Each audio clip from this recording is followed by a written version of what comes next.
We will come back to the force of one conductor onto the another conductor sometime later after we have looked at Biot-Savart law and Ampere's law. So, we will move away from considering the forces, but the essential point of the last few minutes of this module was that you have a wire, the wire would get deflected when there is a magnetic field. Alternatively, the wire itself generates a magnetic field which will now be given by Biot-Savart law.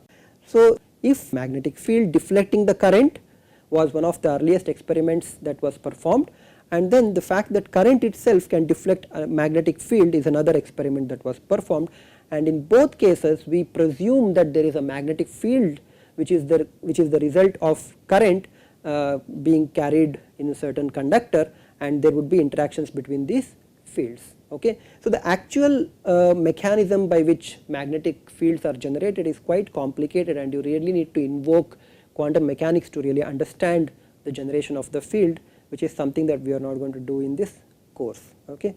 So, our objective now from this few modules would be to calculate the magnetic field B using certain laws which are experimentally tested and verified, and to apply those laws for some practical scenarios. Okay. So, we want to find the magnetic field B because there is some current carrying wire placed somewhere, and this current carrying wire is actually generating the magnetic field. Okay. So, how do I calculate that one? Based on certain experiments, it was found out that the magnetic field at any point in the space nearby a current carrying wire is actually given by mu 0 IDL prime. Now, using the prime to indicate that this is the source current or the source current element cross r hat divided by 4 pi r square. Okay. So, probably a picture would be of good help here. What we are saying is that I have some circuit. So, I wanted to write a twisted pair to indicate that this is the circuit that is carrying current. Okay. And on this circuit I am considering a very small element IDL prime. Okay. It has a certain orientation, this circuit has a certain orientation, and it is carrying a steady current of I. Okay.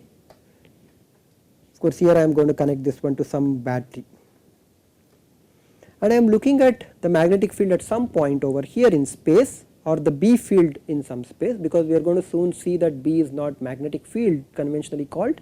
We will come to that one.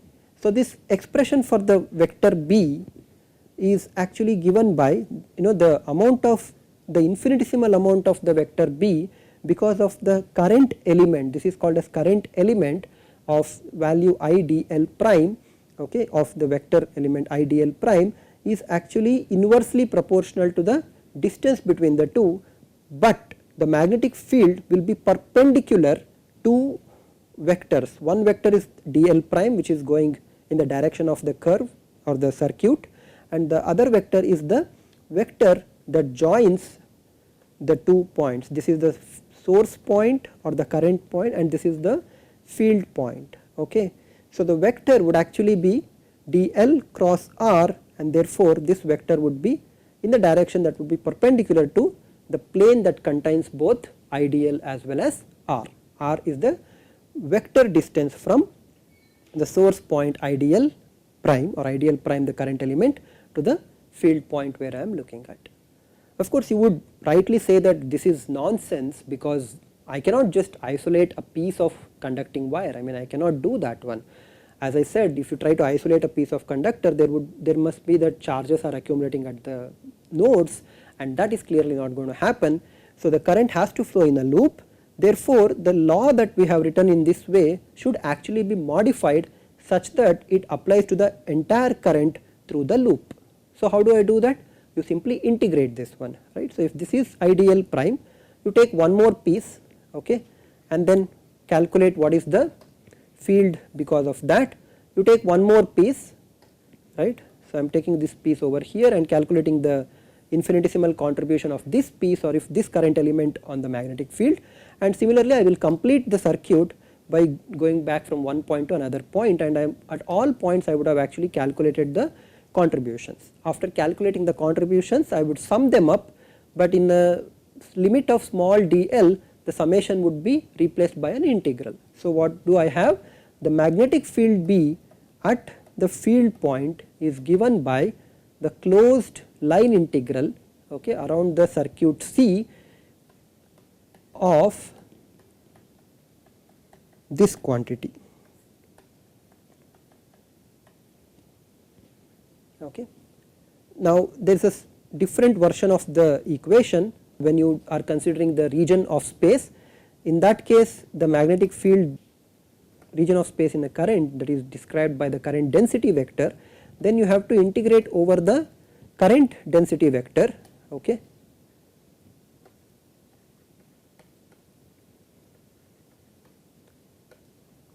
Because integral of the current density over the surface will give me the corresponding current, right. The only catch here is that the surface must be open surface, you cannot close a surface, okay, whereas the closed circuit must be because of the closed circuit C, okay. And also note a small difference, we write down traditionally the line element vector part of the line element is denoted with by making the line element dl prime as a vector, whereas J itself is a vector, therefore we only have to consider the scalar form for the surface, okay.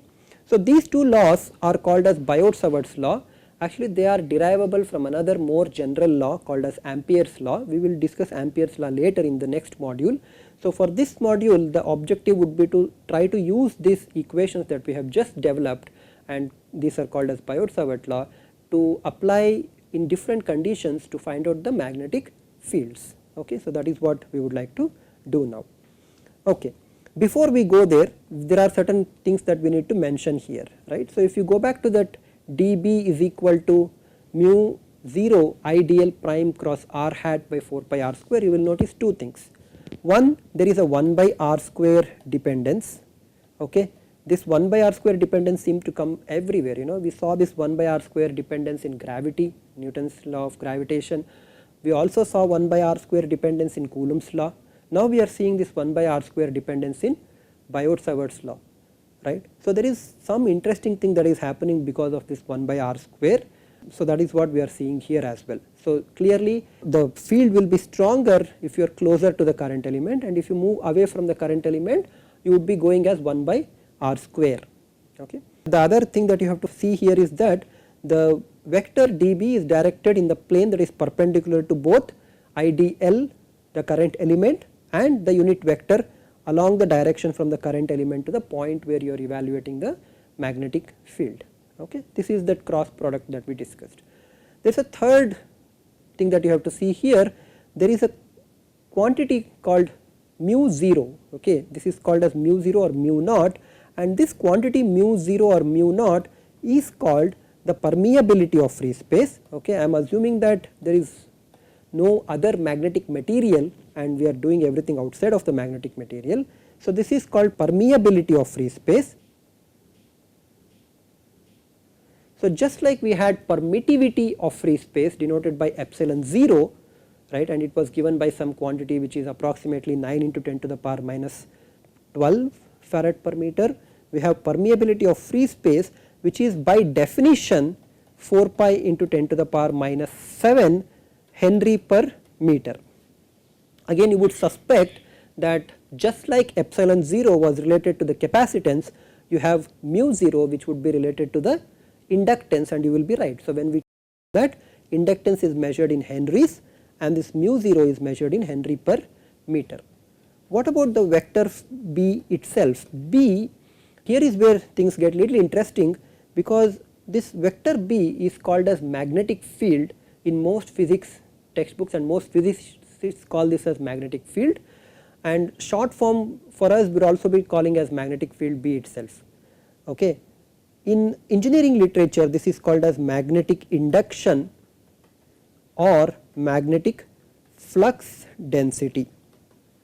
Just like the vector D is electric flux density and tells you how much of flux lines are coming out per surface area, here you have magnetic flux density indicating how many magnetic field lines would come out in a given surface area. So, this magnetic flux density is also measured in some units, and we will discuss that one here. this is actually related to the measurement of another quantity that we will be introducing later and discussing much of that. This H is called as magnetic field intensity or magnetic field for short form. Okay. In most engineering literature this is called as magnetic field intensity or magnetic field itself, and this is measured in ampere per meter, and in free space these vectors B and H are related to each other by a simple rule, just like D and E was related by epsilon 0 in free space. In material outside in free space, B and H are related as B is equal to mu 0 into H. Now mu 0 is measured in Henry per meter and H is measured in, or that is magnetic field or magnetic field intensity is measured in ampere per meter, making the measurement of B as ampere Henry per meter square. Thank God at least there is a per meter square here indicating some sort of a density vector, which is what we have called B as magnetic flux density, and instead of writing ampere Henry per meter square every time, we call this ampere per Henry as Weber, okay, and we measure B in terms of Weber per meter square. Now instead of writing Weber per meter square every time, we denote this by a unit called Tesla in honor of Tesla, the great one of the great inventors in the last century. And in older literature, B field was also measured in Gauss. Okay, Gauss is a very nice measurement because the Earth's magnetic field density is around 0.5 Gauss. So Tesla is related to Gauss in the sense that 10,000 Gauss is equal to 1 Tesla. Okay. So you have to understand all these different units of measurement for magnetic field. It is unfortunate that there are so many units, but that is the way of life here in electric and magnetic fields. There is no one set of universal units that are adopted by all people. The most commonly or widely adopted units are SI units, okay, and in SI units B is measured either in Tesla or Weber per meter square. I prefer writing this as Weber per meter square because it kind of reminds me that this is a density vector, okay, rather than writing this as Tesla. All right. So we have discussed sufficient enough that we can jump right into the examples. So let us consider some simple examples and one complex example. Okay. This first example is that of an infinite line or an infinite line current placed along the z axis. Okay. So this was the line current that we discussed when introducing the magnetic field concept. So we are going to discuss and find out what would be the magnetic field because of this infinite line current. Okay. So we have the z axis and the current is actually carried along. The wire is carrying a current of I along the z axis, okay, and we need to find out the magnetic field at some other point over here. Okay. Now without thinking too much about symmetry of the problem, which is what we did, like when we applied Coulomb's law, we did not really think too much about symmetry initially. So we will not do that one here. So we will not think about symmetry, we will not talk about the problem, we will just apply Biot-Savart law and see what the resulting field would be like. Okay. So the magnetic field is required at this point R, and it turns out that it would be nice for us to work in cylindrical coordinates for this case, okay, because there is some sort of a, there is a line which is going along the z axis. So we are going to just use that fact and say that we will be working with cylindrical coordinates. So on the cylindrical coordinates, how can I define the vector r here? The vector r will be small r, which is the radial distance along r, and z prime, right, z is the height above which this point is located. And I am going to consider a small line segment here, okay, which is at a height z and has a height z prime and has a length of dz prime. So the current element here will be given by I dz prime, right, and this will be located at r prime, that is the source point is located at z prime z hat. Okay. So, clearly the vector r, which is from the current element, directed from the current element to the source, so to the field point, okay, is the vector r, and this vector r is given by r minus r prime, and it will be equal to r hat plus z minus z prime into z hat. What is the magnitude of this vector? The magnitude of this vector is r square plus z minus z prime square under root, and I also require the unit vector r. Unit vector r is given by the vector r divided by its magnitude r, right. Now we are ready to apply Biot-Savart's law. The magnetic field B is given by mu 0 by 4 pi is a constant, so I am going to remove that one from the integral, and I consider the integral from minus infinity to plus infinity because that is where the current element is going. I is also constant, so I am going to remove I, and integration is with respect to z axis. So, I have dz prime, but this is a vector element now, right. So, this is a vector element now. So, the vector element is along z axis. So, I dz prime, I being a constant, I am moving this outside, dz prime z hat cross the unit vector along r direction. The unit vector along r direction is, that is the unit vector from source to the field point is r cap plus z minus z cap into z hat divided by r. There is an r square because of this one, and then there is an r because of this. So, essentially this becomes r square plus z minus z prime square to the power 3 by 2. Right. This is something that you already know. You have encountered this earlier also, very familiar to us. Now look at what is inside here, right. Inside you actually have a formidable integrand, at least so it seems that way to begin with. You have a cross product inside, and you have to see what happens to the individual cross product, which direction they would be pointing along. First, we can immediately rule out the second integral here, because z hat cross z hat would be equal to 0. From the cross product rule, this second hand, so when you take z hat cross this one, that would turn out to be 0, and therefore this can be removed from the integral. So, I am now left with only z cross and r. So, in which direction should it point? This is in the cylindrical coordinates, right. So, for the cylindrical coordinates, you are looking at z, which is vertically upwards, and r, which is this way. So, the screw must essentially rotate along phi direction, right. So, you have the z axis, you have the radial distance r. So, you rotate the screw, it would be moving along the phi direction.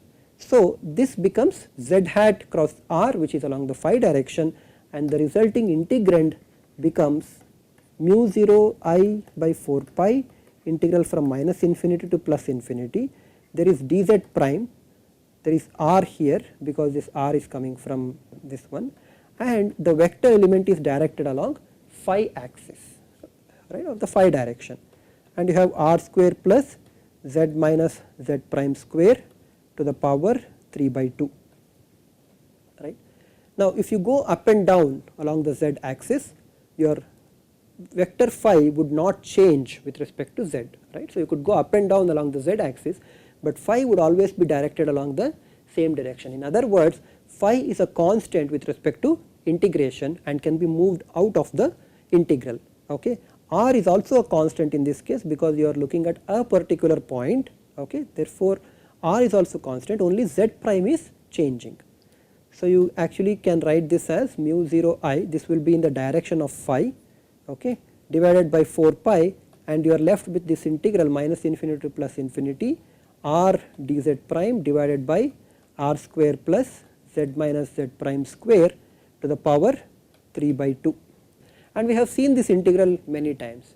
So, the way to solve this integral would be to take r is equal to z minus z prime into tan theta or cot theta, and then change the limits of integral, which becomes from minus pi by 2 to plus pi by 2, and here because of this it would be r cube, there will be an r here, there would be an r square because of the differential dz prime coming out. So, you have seen this sufficiently enough that I can write down the final answer without really showing you the steps. Okay. I hope that you can fill in the steps when you look at how we calculated that of the line charge. We encountered the same integral in the electrostatic case. So, you could apply those knowledge or do a simple calculation to show that this integral turns out to be 2 by r, and the 2 in the numerator cancels with one of the 2 in the denominators, and you get the magnetic field B, or sorry, the magnetic flux density B in the direction of phi and varying only as 1 by r and not as 1 by r square.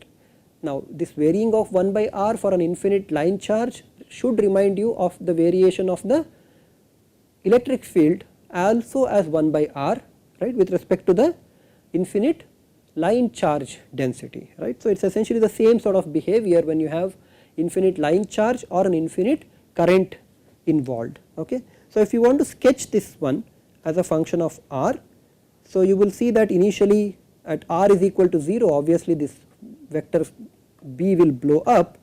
The vector is actually along the phi direction, and then its magnitude keeps on decreasing as 1 by r. Now, it is interesting that you can actually draw this B phi, and you will see that if this is the current that is being carried by the infinitely long conductor, then the B fields would actually be located, let me use a different color here, the B fields would be circulating this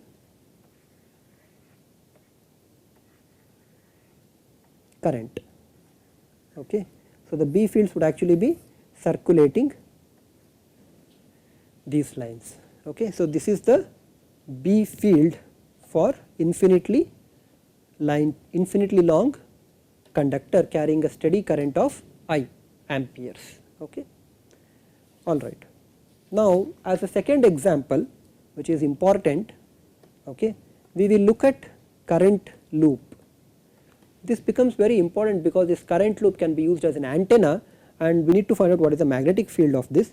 Of course, in an antenna you are really looking for time varying currents, right. We want to convey information, therefore, there is time varying currents there, but here we will introduce you to the static electric field, and that is of some importance as well. So, how would the current loop be there? So, let us assume that there is a current loop in the xy plane. Okay. The z direction is perpendicular to this, and again I have to make some space for my current, right. So, I have to have some space. This is the way in which there will be an incoming and an outgoing current. Okay. So, this is the current loop that I am considering. The current loop is kept in xy plane, in the horizontal plane, has a radius of a. So, the radius of this one is a, and at any point here I need to consider the current element I dl prime, right. Now, in which direction the current element would be pointing? The current would be pointing along, and I know that I dl prime will be pointing in the direction of phi. And what would be the line element at this point? The line element is a d phi prime pointing in the phi direction, correct. This is the current. Now, where do I want the field? Now, I will be very happy to find the field at a height h above the ground, sorry, above the loop. Okay. I will be not h, let us say at height z above the loop. Therefore, the r vector, the field point will be given by z hat, right, and I need to construct a vector which will take me from the line element to the field point, correct. So, I have r as z prime, and what would be r prime? The source point. The source point will be the vector which is a r hat, right. This is the source vector, this is your direction of r hat vector. Okay. So, this is the direction of r hat vector, and you would see that this is a r, and therefore, the vector r is given by r, which is basically z prime minus a r hat. Okay. And the magnetic field will be given by mu 0 I is going to be anyway constant divided by 4 pi, and in the integral I will have to go from 0 to 2 pi. The line element is along the phi direction cross r hat divided by r square, right. So, you can see what would be this phi hat cross z hat minus a r hat is, right. So, if you see this one, you are going to see that this will be phi hat cross z, right. So, phi hat cross z will be along r direction and phi hat cross r will be along minus z direction. Okay. So, there is already a minus sign, therefore, that becomes a plus. So, this becomes z r hat plus a z hat. Okay. So, this integral will become, sorry, this cross product will become z r hat plus a z hat. You can substitute that one into the expression for the B field. So, B will become mu 0 I by 4 pi, a also is a constant, you can take this a out and then you are left with the integral z r hat divided by, this is z square plus a square to the power 3 by 2 and integration with respect to d phi prime plus a z hat integration with respect to d phi prime divided by z square plus a square to the power 3 by 2. Okay. And this integral with respect to r actually goes to 0. Okay. This integral goes to 0. One simple way of thinking about why this should go to 0 is because if you look at r hat can be written as x hat cos phi and y hat sin phi, and integration of cos phi and sin phi over the entire interval of 0 to 2 pi, this will be equal to 0. Okay, we will continue this in the next module.